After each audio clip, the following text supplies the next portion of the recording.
नमस्कार दोस्तों, हमारी आज की कहानी है स्वार्थी बेटा। आजकल आशा जी और उनके पति रमेश जी अपने बेटे बहू के घर आए हुए हैं।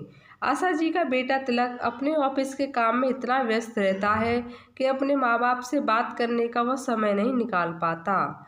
और यदि कभी आशा जी उससे कुछ पूछना चाहें या कोई बात करना चाहे तो वो चिढ़कर जवाब देता है, क्या माँ, आप तो सारा दिन घर पर ही खाली बैठी रहती हो, पर मेरे पास इतना समय नहीं है जिसे मैं आपके साथ बर्बाद करूं। मुझे ऑफिस का अभी बहुत काम करना है, इस तरह मुझे परेशान मत किया करो। यह कहकर वो चला जाता है। वो भी कुछ कम नहीं है।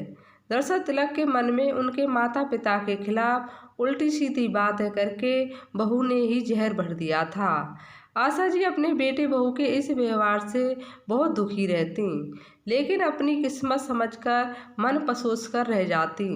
आशा जी अपनी पुरानी समय की यादों में खोई हुई थीं। कितने बड़े पद पर कार्यरत थे तिलक के पिताजी। ऑफिस और परिवार दोनों की जिम्मेदारी बहुत अच्छे से संभालते थे। फिर भी उन्होंने हमेशा अपने बच्चों को भी समय दिया और माता पिता को भी। सबके साथ प्यार से बातें करते थे और अपने माँ बाबूजी की भावनाओं की भी कदर करते थे। लेकिन हमारे बेटा बहू हमारी भावनाओं को तो क्या समझेंगे।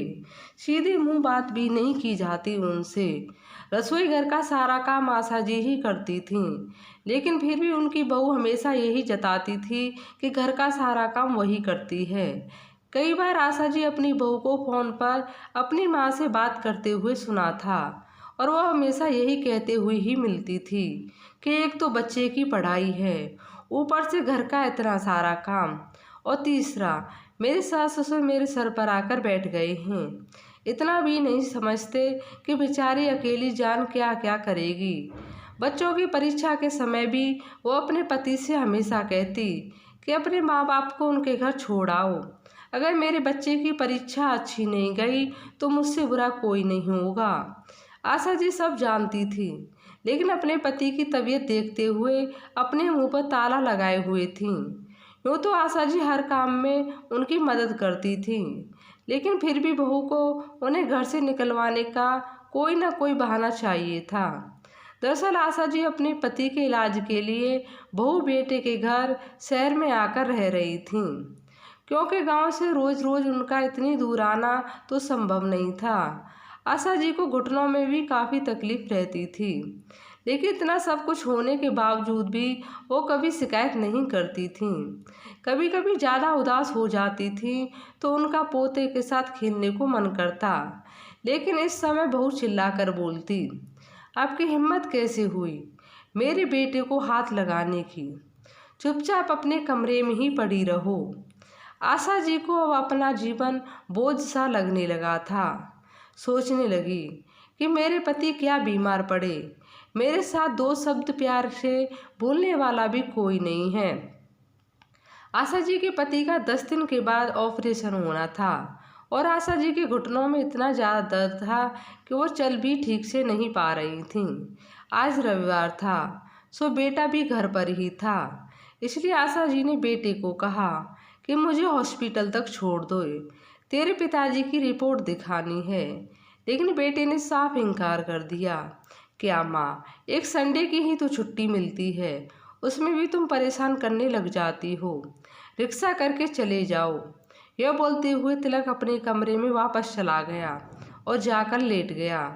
जैसे ही आशा जी दरवाजे की तरफ बढ़ रही थीं, इतने में बहू की आवाज़ आई, अजी सुनते हो, मुझे गाड़ी से पार्लर छोड़ दो, बहुत तेज धूप है।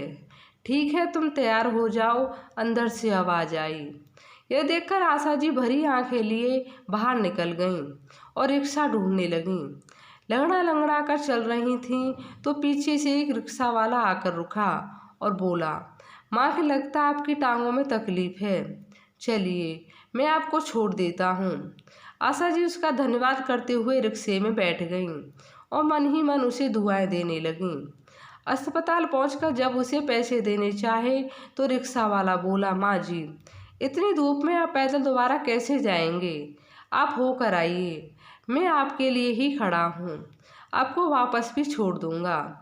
रिक्शा वाले के प्यार भरे दो शब्दों से आशा जी का हृदय गदगद हो गया।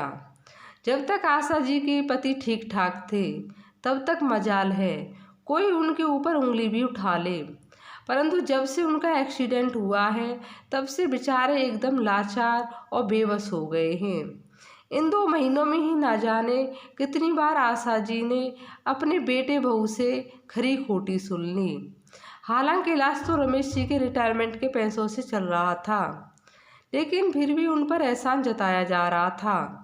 एक दिन आशा जी के पास उनके पति रमेश जी के घनिष्ठ दोस्त मोहन जी का फोन आया कि वो शाम को रमेश जी से मिलने आ रहे हैं।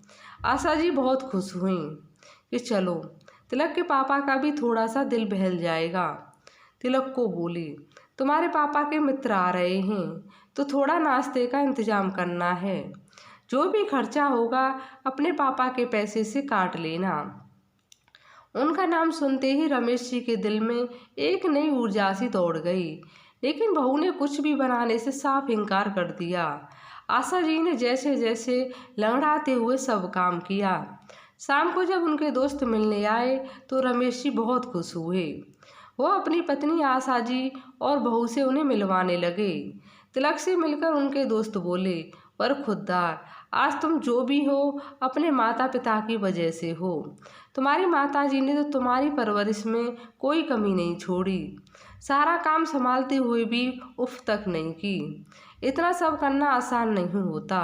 अब तुम्हारी बारी है इन्हें सुख देने की। अपने माता पिता का हमेशा सम्मान करना, उन्हें कभी दुख मत देना, उनकी सेवा हमेशा दिल से करना। वो अभी बातें कर ही रहे थे, इतने में बहू उनकी बात काटते हुए बोली, अंकल जी बुरा मत मानना, लेकिन ये कोई अनोखे माँ बाप नहीं हैं जिन्होंने अपने बच्चों को पाला है। इन्होंने कुछ अलग नहीं किया है। हर कोई अपनी औलाद के लिए इतना काम तो करता ही है। जी अंकल जी, प्रीति बिल्कुल सही बोल रही है, और वैसे भी हम अपनी तरफ से पूरी कोशिश कर रहे हैं अपने माँ बाप को खुश रखने की। उनकी सेवा में कोई कमी नहीं छोड़ी। अपने बेटे बहू की जली कट्टी बातें सुनकर आशा जी की आंखों में आंसू आ गए। वो सबके सामने अपने आप को कमज़ोर साबित नहीं करना चाहती थीं, इसलिए अपने पल्लू से आंसू पोंछ डाले और मेहमानों से बोली, वैसे तो तिलक हमारा बहुत ख्याल रखता है, बहुत अच्छा बेटा है और हमें किसी चीज़ की कमी नहीं होने देता। इतने में तिलक भड़कते हुए बोला, माँ प्लीज़ मेरे सामने तो अच्छा बनने का नाटक मत करो। आपने ही लोगों को बोला होगा मुझे यह सब कहने के लिए, और आप भोली बन रही हो। बेटे तिलक के मुंह से ऐसे कठोर शब्द सुनकर आशा जी की आंखें आंसुओं से भर गईं। बिस्तर पर पड़े हुए रमेश जी को जैसे बहुत बड़ा धक्का लगा और वो लेटे लेटे ही बोल पड़े, जिस बेटे को कितनी नाजों से पाला, अपना जीवन कुर्बान कर दिया जिस पर, और वही आज अपने माता पिता की परवरिश पर सवाल कर रहा है, और वो भी अपनी पत्नी के सामने। अरे तुम्हारी पत्नी ने तो तुम्हें मोह जाल में बांध लिया है, जिसके कारण तुम्हें कोई और नजर ही नहीं आता। उधर तिलक की बातें सुनकर प्रीति ऐसे खुश हो गई जैसे उसे कोई खजाना मिल गया हो। आखिर वो जो चाहती थी वही तो हो रहा था। दरअसल प्रीति ने चिकनी चुपड़ी बातें करके तिलक को अपने जाल में फंसा लिया था। अब तो तिलक प्रीति की हर बात का कायल था। एक दिन तिलक जब ऑफिस से लौटा तो उसने अपनी तबीयत को कुछ ठीक नहीं लग रही थी। प्रीति ने जब चेक किया तो देखा कि तिलक को बुखार था। उसका बदन भी बहुत दर्द कर रहा था। प्रीति ने जानबूझकर माँ पिताजी को कुछ ना बताया और सारी रात तिलक की सेवा करने का ढोंग करती रही। सुबह जब माँ को पता चला तो तिलक के पास जाकर पूछने लगी, बेटा तूने बताया नहीं, तेरी तबीयत खराब है। अगर पता होता तो मैं काढ़ा बना देती, एकदम से ठीक हो जाता। इतने में तिलक उन पर तंज करते हुए कसते हुए बोला, आप तो रात को घोड़े बेचकर सो गए थे, आपको क्या पता होगा कि मेरा बदन कितना दर्द कर रहा था। बेचारी प्रीति ने रात भर जाकर मुझे दवाई दी और मुझे दर्द से राहत दिलाने के लिए मेरी टांगें दबाती रही, तब जाकर मैं कहीं सो पाया। तिलक के ऐसे कहने से मानो आशा की जिंदगी भर की मेहनत पर किसी ने घड़े पानी उड़ाल दिया हो। आशा जी कोरट सुर में बोली, बेटा दरवाज़ा बंद होता है तुम्हारा, मुझे कैसे पता चला कि तुम्हें क्या तकलीफ है?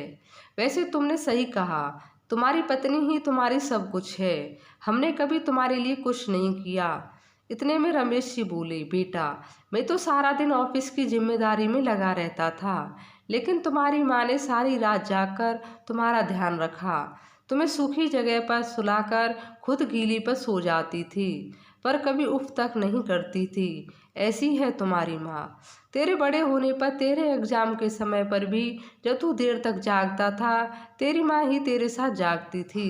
कभी तुझे चाय बना कर देती थी तो कभी तेरा सर दबाती। मैं तो सिर्फ अपने पैसे खर्च किए थे, परंतु उसने तो अपना दिन का चैन और रातों की नींद तुझ पर कुर्बान की थी।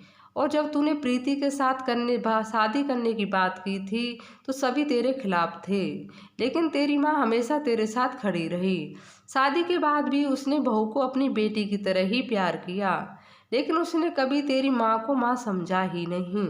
उसने तो बस तुझ पर ही अपना अधिकार जमाया। हमारे यहाँ आने के बाद भी तेरी पत्नी सिर्फ तेरी पसंद का खाना बनाती है। अपनी बचत से महंगा तोहफा लेकर आई हूँ, यह कहकर तुझे अपने मोहजाल में फंसाने में कामयाब हो गई। धीरे धीरे वह तुझे हमसे दूर लेकर जा रही है। हम यह बात समझ रहे थे, लेकिन हमने कुछ नहीं कहा, क्योंकि हमें अपनी परवरिश पर यकीन था। लेकिन हमें नहीं पता था कि बेटा इतनी दूर चला जाएगा कि अपने माँ बाप की कुर्बानियों पर ही प्रश्न चिन्ह खड़ा कर देगा। जब सब तुम्हारी माँ कमरे में चाय नाश्ता लेकर आई तो तूने बोला कि नाश्ता यहाँ पर रखकर चली जाओ, हम बाद में खा लेंगे। बेचारी प्रीति रात भर नहीं सोई, उसे नींद पूरी करने दो। बेटा, कल की आई पत्नी की इतनी चिंता, और जिस माँ ने अपनी नींद की परवाह ना करते हुए तुझे पाल पोस कर इतना बड़ा किया और इस काबिल बनाया कि तू संसार में स्वाभिमान के साथ जी रहा है, उसी के सारे प्रयासों को तूने पल भर में नकार दिया। तिलक कुछ बोलने ही लगा था, लेकिन उसकी बात काटते हुए बाबूजी बोले, सच ही कहा है किसी ने, जब अपना ही सिक्का खोटा हो तो और किसी से क्या शिकायत करना। लेकिन अब पानी सर से ऊपर जा चुका है। अब मैं अपनी पत्नी का और अपमान बर्दाश्त नहीं कर सकता। बेटा, तुम्हें और तुम्हारी पत्नी को अपनी खुशहाल जिंदगी मुबारक हो। अब हम यहाँ से जाना चाहते हैं। ससुर जी, आज आपने पहली बार बहुत अच्छी बात कही, क्योंकि दूसरों के घर में नौकरों की तरह रहने से अच्छा है कि अपने घर में ही रहा जाए। बहू बेशर्मी से बोली, चलो देर से ही सही, लेकिन आप लोगों से मुझे छुटकारा तो मिला, वरना मैं भी तो सोच रहा था कि मैं ही आपके गांव में छोड़कर आऊं। बेटा, बहू की इन तीन समान बातों को सुनकर दोनों पति पत्नी अपना सामान समेटकर गांव की ओर चल दिए। लेकिन अम्बान उनसे बर्दाश्त नहीं हो पाया। दोनों लोग रात को घर पहुंचे। घर जाकर मन में ढेर सारा दुख लिए वो दोनों सो गए और सुबह अपने बिस्तर से उठे ही नहीं। उन्हें हमेशा हमेशा के लिए अपने दुखों से छुटकारा मिल गया।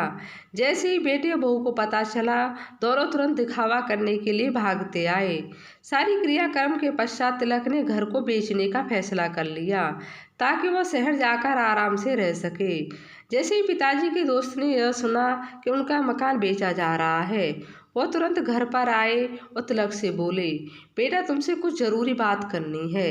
तिलक उनकी बात सुनने को तैयार नहीं था। तभी उन्होंने कहा, बेटा, तुम्हारे पिताजी के कमरे में जो अलमारी है उसे खोलो। जानना नहीं चाहोगे कि तुम्हारे पिताजी उसे कभी हाथ क्यों नहीं लगाने देते थे। तभी उसे याद आया कि उसने कितनी बार पापा की अलमारी खोलने की कोशिश की, लेकिन हमेशा पिताजी अलमारी खोलते देखकर उसे डांट देते थे। वो तो उस अलमारी के पास भी नहीं आने देते थे। लेकिन आज पहली आखिर राज से पर्दा खुलने वाला था। जैसे ही तिलक ने अलमारी खोली, उसके अंदर कुछ पेपर्स रखे दिखाई दिए। जब उसने वो कागज खोल कर देखे तो सोचा उसके कुछ जमीन जायदाद के कागज होंगे, लेकिन उन पेपर्स को पढ़ते ही उसके पैरों तले जमीन खिसक गई। उन पर लिखा था कि आज से 25 साल पहले उन्होंने तिलक को अनाथ आश्रम से गोद लिया था। तिलक का दिमाग झंझना गया और हाथ पैर सुन्न पड़ गए। शरीर में तो जैसे जान ही नहीं रही और पेपर छूटकर जमीन पर गिर पड़े। तिलक की ऐसी हालत देखकर जब प्रीति ने पेपर उठाकर पढ़ा तो वो भी हक्की बक्की रह गई। पिताजी ने अपनी सारी जायदाद और गहने तिलक और उसकी पत्नी के नाम कर दिए थे। अब तो तिलक शर्म से जमीन में गड़ा जा रहा था। यह आखिर क्या कर दिया मैंने, जिन माता पिता ने इस अनाथ को फर्श से उठाकर अर्श तक पहुंचाया, एक नया जीवन दान दिया। मेरी सारी खुशियां और इच्छाओं को महत्व देते हुए अपने जीवन को एक तरफ रख दिया। उन्हें मैं कुछ दिन अपने घर में ही जगह नहीं दे पाया और जलील करके उन्हें वापस भेज दिया। लानत है मुझ पर जो 2 वक्त की रोटी भी मैं उन्हें इज्जत से ना खिला सका। आज वह खुद से भी नजरें नहीं मिला पा रहा था।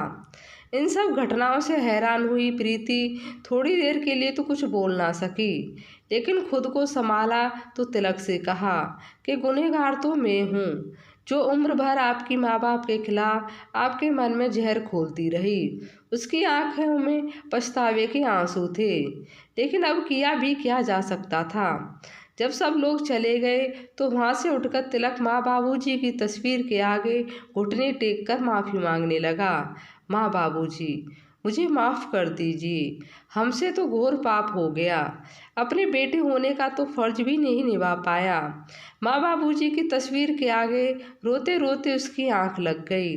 अचानक उसे लगा कि किसी ने उसके सिर पर हाथ फेरा और बोला कि काश तुमने हमें जीते जी सम्मान और थोड़ा सा प्यार दे दिया होता तो हम सुकून से मरते। अब जब तुम्हें अपने किए का पछतावा हो चुका है तो हमें अपनी तपस्या का फल मिल गया है। अब हम चैन से मुक्ति पा सकेंगे। तिलक अचानक नींद से जाग गया।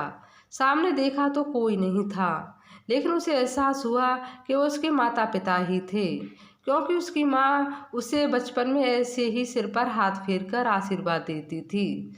उसने अपने माता पिता को धन्यवाद दिया और फैसला लिया कि वह इस घर को बेचेगा नहीं और वहीं पर एक वृद्धाश्रम बनवाएगा और वहाँ रहने वालों की जीवन भर सेवा करेगा। आपको ये कहानी कैसी लगी? लाइक और कमेंट करके ज़रूर बताएं और चैनल को सब्सक्राइब करना बिल्कुल भी ना भूलें। धन्यवाद।